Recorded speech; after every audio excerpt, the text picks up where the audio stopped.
Hey everybody, Who's Your Jedi here with another review for you. This time I'm going to be talking about episode 5 of season 2 of Game of Thrones, and this episode is called The Ghost of Harrenhal. Before we get into it, I have to give the usual disclaimer. I have read all the books, but it's been more than a year since I read Clash of Kings, and I've only read it the one time. So if I get show and book continuity mixed up a little bit, or if I forget some of the details, please forgive me.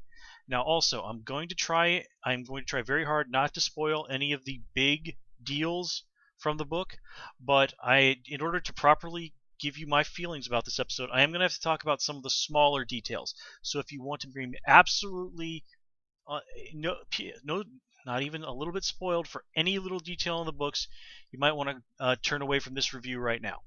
Now, with that said, let's get right into it. As always, there is so much to talk about.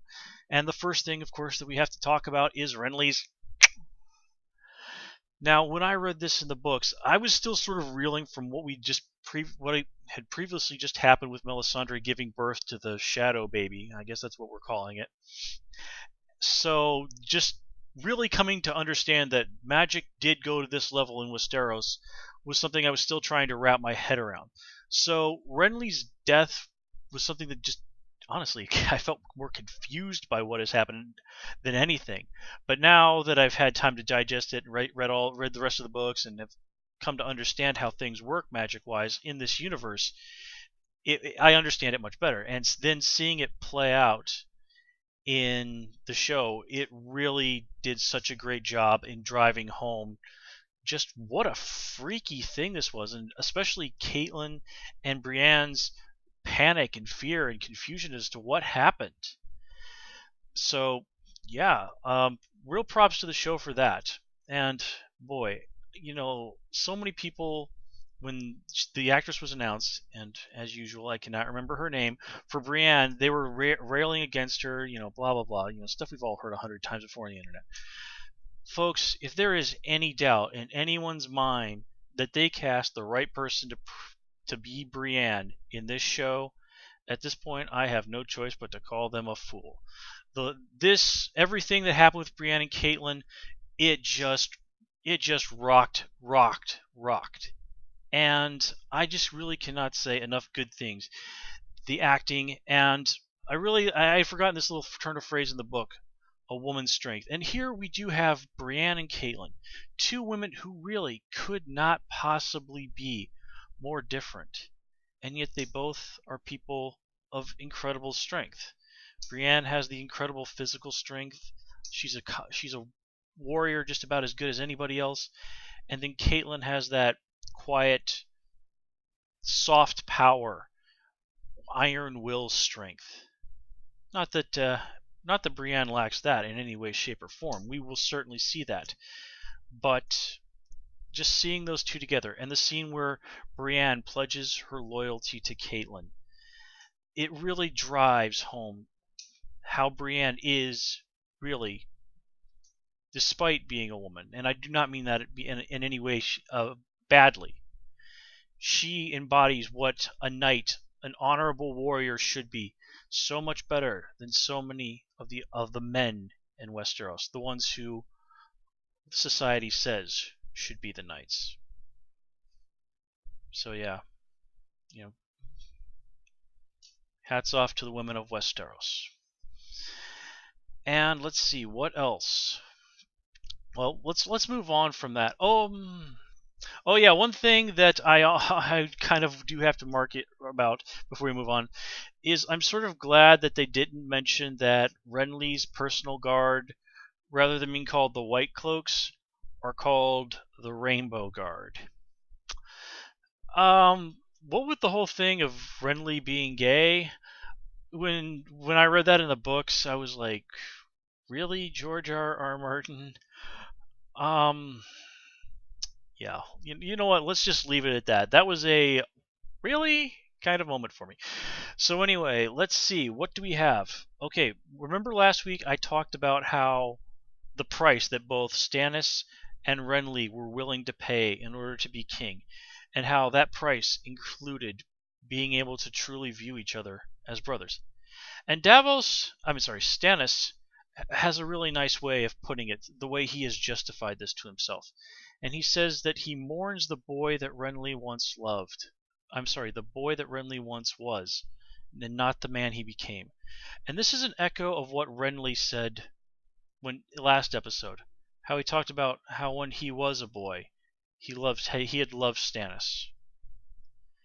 And here, as Davos points this, and he doesn't quite point it out in the same way that I am, it is the Iron Throne, truly, that has driven these two brothers apart. It is that desire for power, the price of power, that both of them sadly are willing to pay. And that price is the lives of their own brother, the lives of their family. And it is sort of, in no way, shape, or form, more than a little ironic that it is Davos's quote-unquote son who is the one that ultimately kills Renly. Now, it is worth noting that Stannis is actually, Davos is actually able to get a little bit of this through to Stannis. He is pointing out that, look, you might think you're the one that's pulling the strings here, but that's not how it looks to a lot of people. You know, be careful that you do not let those bannermen become her bannermen. And to his credit, as a smart man, this does get through to Stannis. But even this is not without its price, and this time it's Davos who has to pay, and in that he has to go and be the one who leads the charge in the coming attack, and there's going to be some very serious fallout for that. But I do like that it does show us that there is still reason, there is still maybe not good in Stannis, but there is still something that has not wholly been consumed by his desire for power. And that is one of the things that I think does make Stannis such an interesting character. He's very much what in Dungeons and Dragons terms would be a lawful neutral character. Stannis is willing to do some pretty heinous things for what he wants, but he also has a very clear set of rules and values that he will stick to, and he will stick to those pretty much no matter what. But anyways, okay, let's see. We have plenty of other things to talk about. Okay, well, I did kind of rail against the people who had complained about the casting of Brienne just a little while ago. I do have to add my voice to those who are saying that they're not happy with the casting of Yara. And yeah, I'm still not feeling Yara as a character. And part of this is I have to really lay this at the feet of the writers. They've just not really been giving Yara that much interesting stuff to do. Her entire mission since she's shown up is, not to put too fine a point on it, is basically she's there to troll Renly. She is his personal troll. She shows up to just sort of belittle him and dick him around and make him look like an ass. And that is the entire point of Yara. And if you've read the books, no, there is so much more to Yara. I mean, she ends up being a point of view character. And, maybe a little bit of that is getting sacrificed so that we can get to see a little bit more of what's going on with Robb.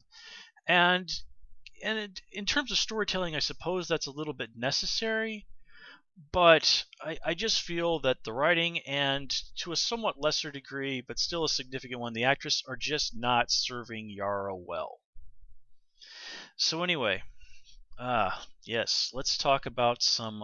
Let's talk a little bit about some Arya. As always, Arya remains one of my absolute favorites, and much to my surprise, what happens here is starting to make me like TV Arya just a tiny little bit more than I did book Arya. Now, to get into one moderately important spoiler, not a huge one, but book Arya spends her first two deaths in a way that really I can only describe as being stupid. Okay, now I can grant her maybe the, let's see if this guy's for real first death.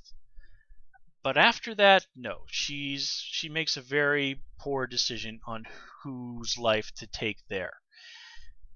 And here, just that little tiny look at the very end of the episode says to me that maybe things are not going to play out quite as they did in the book.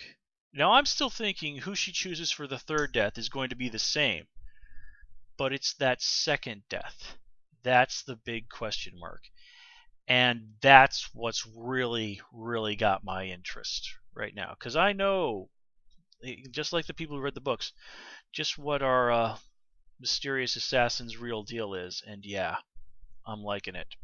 So this is one thing I really do enjoy about the TV show is they have found ways to change things enough that there are still these things that really, really compel me to want to tune in to find out what's going to happen, even though from the books I already know the majority of the story. So on this one, I have to give the writing team an incredible amount of credit. And I really, really, you know what, hats off to George R. R. Martin. I'm sure he had some significant hand in this. So I would be remiss in not giving him credit there. Okay, so let's I'm running out of time. Still lots to talk about, so I'm gonna try and hit some stuff fast and furious. First of all, let's talk about Sam real quick. I stand by my claim that he is the Neville Longbottom of Westeros, and it just gets more and more clear the more I see him. But anyways, everything that's Sam still being a cool guy. I like that they referenced Gilly so that we do not forget about her. And him being Jon Snow's supporter number one is really helping to move things along there. Okay, so let's see. Yes, the Warlocks of Karth. They were that Warlock fellow. We only get to see the one though. He was very close to what I had imagined in the books. I kind of expected him to have a little bit more, crazy mystical look going on. But just how incredibly gaunt that guy looked is I can't help but wonder if there was some CGI going on there, some very well done CGI if that was the case.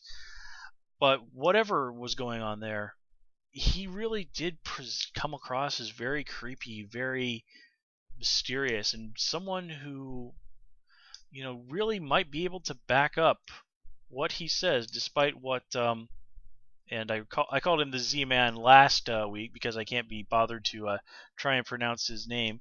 I checked, and apparently he spells his name with an X. So from now on, our merchant host shall be referred to as X-Man, not Nate Gray from the X-Men comic books, of course. But yeah, I'm a comic book fan. Anyway, so let's move on and talk about a couple of things real quick. Yeah. All right, so Braun's dreams. I like how they're setting up what's going to happen, with his conversation with Osha. We get to see a little bit of Hodor. We're reminded that Rickon is still around. They had a tendency last season to pretty much forget about him. I think he had, like 5 lines the entire time? And then again, huge amounts of props to the name of an actor whose name I absolutely cannot remember, but just the way he sold us, the way he talked about Braun's dream and what was happening, and given that little hint about what we saw earlier with Theoden, if Osha has any doubts as to what's going on with Braun, well, we'll see how long that lasts. Anyway, amazingly enough, I am already almost out of time. So as always, guys, thanks for tuning in. Please comment, rate, and subscribe. You can follow me on Twitter, of course. And till next time, I will see you, and have a good one.